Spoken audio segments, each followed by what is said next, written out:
Juda qiziq savol berdinglar. Aynan allergik kasalliklarda nima uchun diprospan, ya'ni betametazonni qo'llash mumkin emas degan savol berilgan va argumentlar bilan keltirilgan. Nima uchun?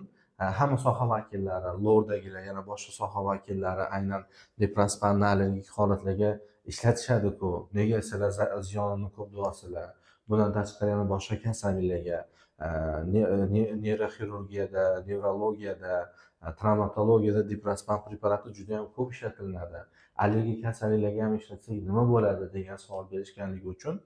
Endi qiziq savolga qiziq javob bo'ladi. Men sizlarga hozir dexametazon preparatini va topik steroid allergiyada ishlatiladigan budesonid preparatini va sistemli kasalliklarda ishlatiladigan budesonid preparatini ta'sir mexanizmlarini qisqacha tushuntirib o'taman. Birinchi o'rinda o'rtoqlar dexametazon.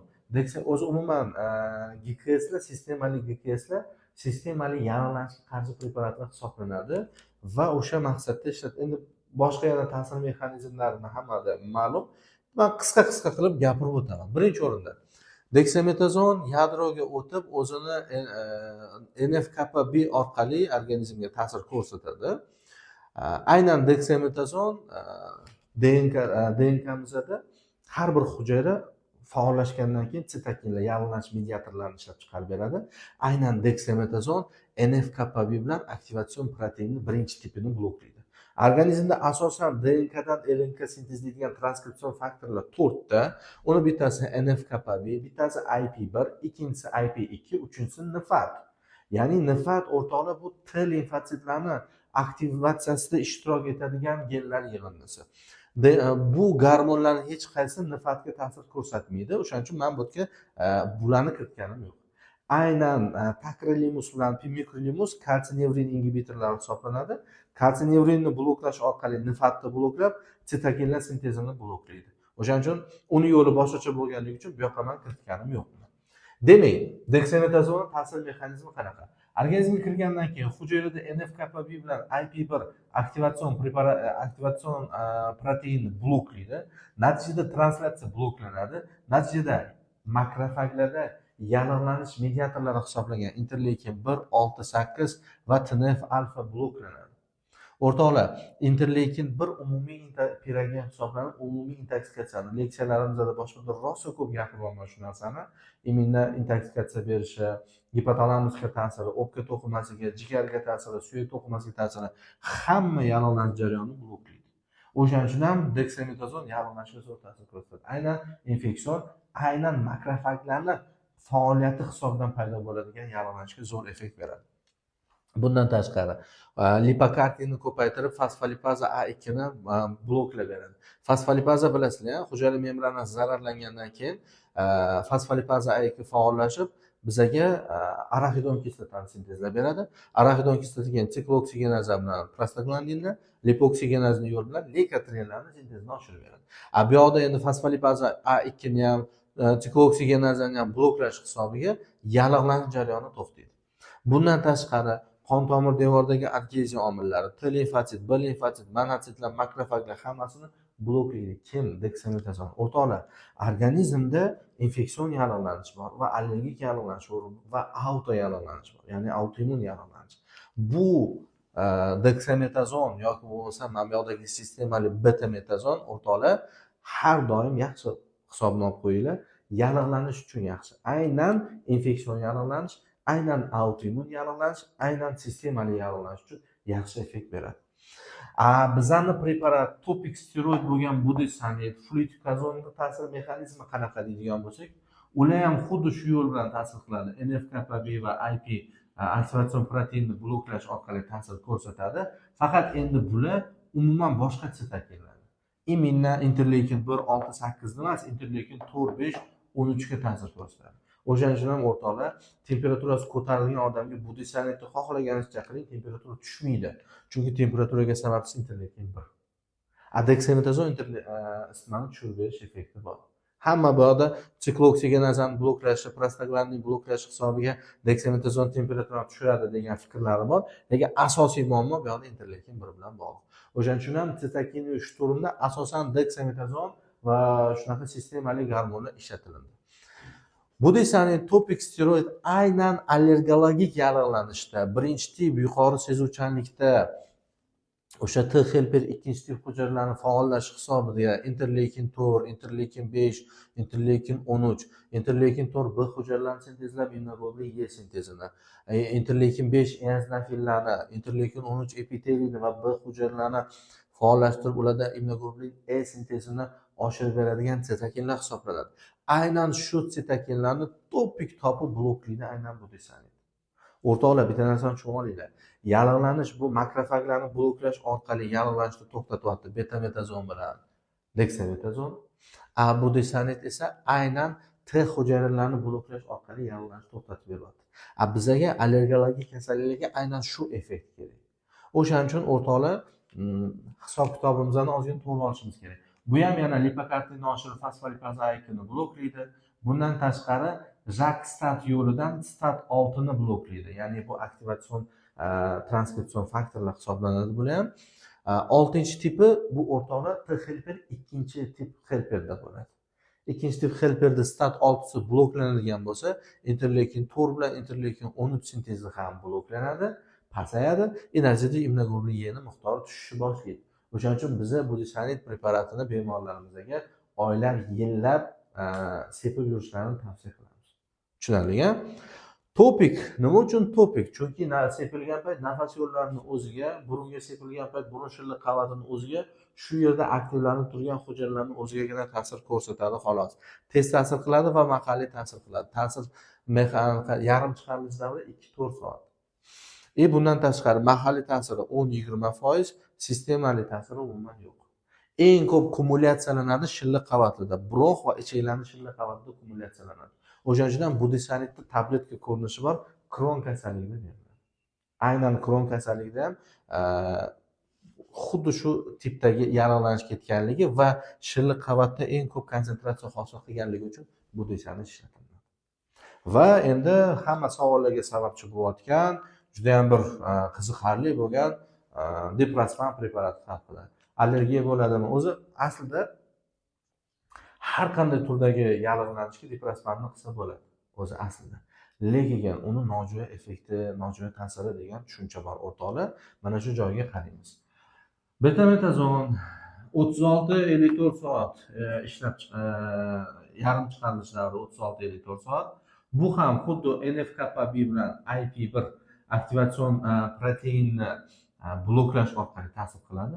Bundan tashqari hujayradagi signal yo'lidagi MARK metagen aktiv protein kinazalarini bloklash orqali hujayrada interleykin 2 bilan gamma interferonni bloklaydi. Gamma interferon bloklandi, interleykin 2 bilasizlar autokrin ta'sir qilib har bir immun hujayrasini proliferatsiyasini ta'minlab beradigan sitokin hisoblanadi. Aynan immun javob bo'layotgan paytda naif T helperlar birinchi MHC molekuladan ma'lumot olgandan keyin interleykin 2 chiqarib o'zini-o'zi ko'paytirib olardi. Xuddi shu jarayonni bloklab beradi. O'shaning uchun betametazon o'rtoqlar faqat yallig'lanish jarayonida ketib turgan interleykin 2 emas, butun organizmdagi hamma immun hujayralaridan sintezlanayotgan interleykin 2 ni nima qilib qo'yadi? Bloklab qo'yadi. O'shaning uchun ham sistemali effekti bor deymiz. ICAM-VICAMni bloklash orqali adgeziyani bloklab beradi. Natijada qonda o'rtoqlar leykositlar bilan immunovod neytrofillar qonda qolib ketadi. To'qimaga o'ta olmaydi. To'qimaga migratsiyasi bloklanadi. Bundan tashqari epigenetik ta'sir bor. Epigenetik ta'sir boshqa birorta gormonda yo'q, faqat betametazonning o'zida. Bu nima degani? Had bilan hadni pasaytirib HDAS deymiz. Bu nima ekan? Giston asetil transferaza. Bu nima deb tushuntirsam oddiygina qilib. Misol uchun bizada giston oqsilimiz bor, unga DNK 2,5 marta o'ralgan holatda bo'ladi. Mana shu xat bilan mana bu HDAC bu DNK ni gistonga bog'lab berish va DNK ni gistondan yechib berish vazifasini bajaradi. Hardan bilib qo'yamiz. Gistonga DNK bog'langan bo'lsa, demak u DNK nofaol holatga o'tdi degani. O'shandan yechilsa faol holatga o'tdi degani. O'sha transkripsiya jarayonida gistonga bog'langan DNK yechiladi va undan RNK sintezlanadi.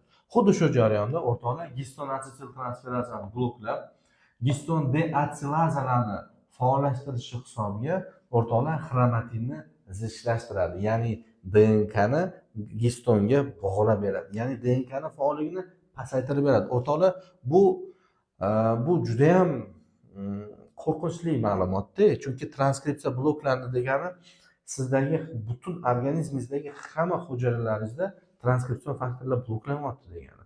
Bu hamma hujayralar bo'linishdan, hamma hujayralar o'z funksiyasini bajarishdan to'xtayapti degani. Qo'pol qilib aytganda, allergik kasalliklarga betametazonni ishlatish, qosh qo'yaman deb ko'z qo'ydi deydimi, nima deydi? Shunaqa maqol bor. Shunaqa ish qildi deganda, ya'ni shapkasini olib kel desa, boshini olib keladi-ku, ayiq. Xuddi shunaqa, kuchi bor, aqli yo'q. Xuddi shunaqa ish qilingan bo'ladi. O'shaning uchun o'rtoqlar, bu preparatni ishlatayotgan payt men shifokorlarning o'zi bilan ham gaplashdim-da, betametazon olaman, 6 oy yaxshi yuraman. Baraka topkur, maqsad 6 oy yaxshi yurish bo'lsa, mana bu preparatlar bilan bemalol 6 oy yaxshi yursangiz bo'ladi. Lekin siz butun organizmingizni transkripsiyani bloklashdan o'zingizni to'xtating, iltimos sizdan.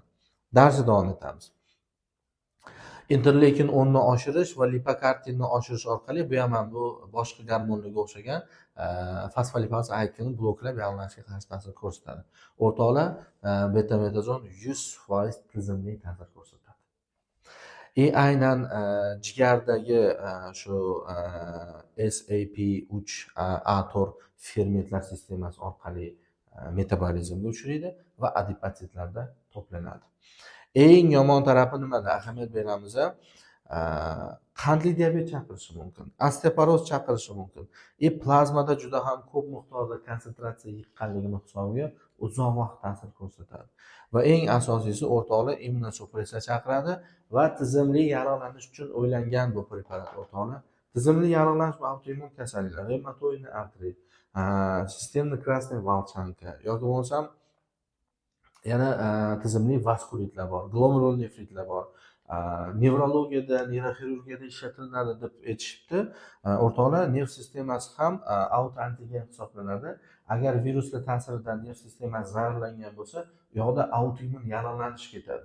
O'shaning uchun unaqa paytda gormoni blokiumi ham tarkibida bor shu. Misol uchun, belida grijasi bor, poзвоночникida bor, hamma ishlatadi bu narsani. Nega? Shu joydagi vaspaleniyani ketkazish uchun. O'rtoqlar, o'shaning uchun bu preparatlarni sistemli kasalliklarda ishlatsa bo'lar ekan, allergiyada ham ishlataman degan noto'g'ri tushunchaga borib qolmaydi. Pobochkamiz juda ham ko'p. Mana bunaqa qo'rqinchli effektlari bor. Boyagi autoimmun kasalliklarda bundan boshqa variant yo'q. Bundan yaxshi muqobil variant kam. O'shaning uchun обязательно betametazon keng qo'llaniladi. O'shaning uchun biz nima deymiz? Allergologik kasalliklarda o'rtoqlar, yallig'lanishda buni endi o'chiraman. Buni anaqasi yo'q. Endi bitta xulosa qilib beraman-da. Shu bilan tugatamiz. Misol uchun infeksiya tushdimi yoki bo'lmasam autoimmun kasallik bo'ldimi? Bu qanaqadir infeksion agent bo'lgandan keyin bu infeksion agentni yo pamp retseptorlari bilan bizani makrofaglarimiz nima qiladi? Tanib oladi. Tanib olgandan keyin protsessing qiladi, fagositoz qiladi va sразу interleykin 1, interleykin 6, interleykin 8 va men sizlarga aytgan TNF alfa, gamma interferon ishlab chiqarishni boshlaydi makrofaglar. Va bu ishlab chiqarganlar o'rtoqlar yallig'lanish chaqiryapti. Juda ham ahamiyat beringlar. Bundan tashqari xuddi shu makrofagning o'zini MHC molekulasi orqali, MHC ikkinchi tip molekulasi orqali, endi makrofag professional antigen prezentatsiyalovchi hujayra emas, ma'lumotni T-class retseptori orqali T helper naivniga beradi. Va bundan ma'lumot olgandan keyin helper o'zini nima qiladi? Ko'paytirishni boshlaydi. O'rtoqlar, bitta narsani tushuninglar. Bu jarayon bizning butun organizmimizda doimiy bo'ladi. Bizda doimiy infeksiya bo'ladi, doimiy qanaqadir antigenlar kelib turadi va organizm o'sha antigenlar bilan doimiy kurash bo'ladi. Siz betametazon ishlatgan paytingizda mana bularning hammasini bloklab tashlaysiz. Hamma interleykinlarning hammasini bloklaysiz.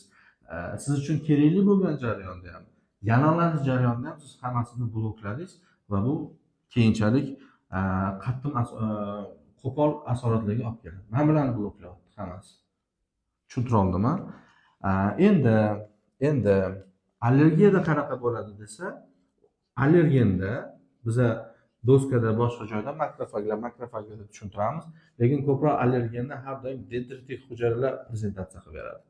O'zini maxsus bu ham MHC ikkinchi tipi bilan dendritik hujayralar anaqa prezentatsiya qilib beradi. T helper naivniga. Bu ham interleykin 2 chiqaradi. Keyinchalik bu T helper 2 ga o'tadi va T helper 2 esa interleykin 4, interleykin 5, interleykin 13 ishlab chiqaradi. O'rtoqlar, bu dexametazon bilan bu betametazon o'rtoqlar mana bu yallig'lanishdagi sitokinlarni bloklab, bu yallig'lanish uchun kerak. Bizdagi mana bu allergik yallig'lanish uchun mana bu sitokinlarni bloklash kerak. Tushuntira oldimmi? Misol uchun organizmda allergik reaksiya ketayotgan bo'lsa, 80 yoki 70 ta dendritik hujayra faollashgan bo'ladi, 30 ta makrofag faollashgan bo'ladi. Dexametazon qilinganda ham o'sha qisman ishlab turgan makrofaglarni bloklab tashlash orqali allergik holat ozgina chekingandek bo'ladi, lekin tuzalib ketmaydi. Buni hamma biladi, ishlatib ko'rgan. Shu ma'lum bir soat effekt beradi, keyin yana qo'yib yuboradi. O'shaning uchun o'rtoqlar, butun Yevropa allergik kasalliklarda dexametazon ishlatishdan voz kechib bo'lgan. Faqat dori allergiyasida ishlatiladi. Chunki dori allergiyasida mana bunaqa yallig'lanishni qo'shilib ketadi. 4 ta tip birdaniga ketadi, aralash mix ketadi. Gibrid yallig'lanishi bo'ladi bu yerda. Haqiqiy mana bunaqa allergik yallig'lanishda o'rtoqlar, mana bu uchalovni bloklaydigan budesonitni ishlating. 20 ming yoki bo'lmasa flutikazonni ishlating. Endi siz burningizga foyda bermayotgan bo'lsa, endi bu yoqda ozgina professionalizm yetishmayotgan bo'ladi. Yo siz noto'g'ri ishlatayotgan bo'lasiz, yoki burun tozalanmagan bo'ladi, yoki burun bitib qolgan bo'ladi, sepilish noto'g'ri bo'ladi, texnika noto'g'ri bo'ladi. Ingalyatorlarda ham xuddi shu ahvol. Mana bu ishlab chiqarilgan, men qo'limda hozir Breyna turibdi. Budesonit bu ham E-farmeterol anaqasi. Bularni ishlash mexanizmi o'rtoqlar allergiya uchun juda ham tropik, juda ham trop.